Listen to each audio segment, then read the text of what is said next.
இல்லைன்னா 16, 26 இதுல நீங்க வந்து பிறந்தவங்களா இருக்கிறீங்க அப்படின்னா, இது பணம் சார்ந்த விஷயங்கள் அப்படிங்கிறதுல எப்பவுமே நீங்க வந்து ரொம்பவே கேர்ஃபுல்லா இருக்கணும்.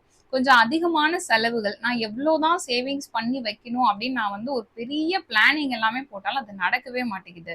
என்னுடைய சேவிங்ஸ்ல வந்து நான் இன்னும் ஒரு ஒரு 50,000 மினிமம் நான் வந்து எப்பவுமே ஒரு எமர்ஜென்சிக்கு வச்சுக்கணும்னு நான் நினைக்கிறேன். ஆனா வந்து ஒரு 5,000 வச்சுக்கிறதே எனக்கு வந்து ஒரு மிகப்பெரிய சவாலா இருக்கு. இந்த மாதிரி பணம் சார்ந்த விஷயங்கள்ல இவங்க வந்து பண்ணக்கூடிய பிளானிங் எல்லாமே வந்து ஏதாவது ஒரு வகையில தடைப்பட்டுட்டு இருக்கும். இல்ல இவங்க வந்து ஒரு சேவிங்ஸ்க்காக ஏதோ ஒரு இடத்துல வந்து ஒரு அமௌண்ட் போட்டு வைக்கிறாங்க. நம்ம நிறைய இடங்கள்ல வந்து சீட்டு போட்டு வைக்கிறது, அப்படி இல்லைன்னா வந்து இந்த வட்டிக்கு விடக்கூடிய விஷயங்கள், இது எல்லாத்துலயுமே வந்து லாக் ஆகக்கூடியதும் இவங்க தான் வந்து கொஞ்சம் அதிகமா இதனால இவங்க வந்து பாதிக்கப்படுவாங்க. அதனால நீங்க இந்த எண்ணில் பிறந்திருக்கீங்க அப்படின்னா கொஞ்சம் எப்பவுமே இந்த மாதிரியான விஷயங்கள்ல உஷாரா இருந்துக்கோங்க. அதாவது என்னுடைய பணத்தை வந்து நான் அதிகப்படுத்தணும்னு நான் நினைக்கிறேன்.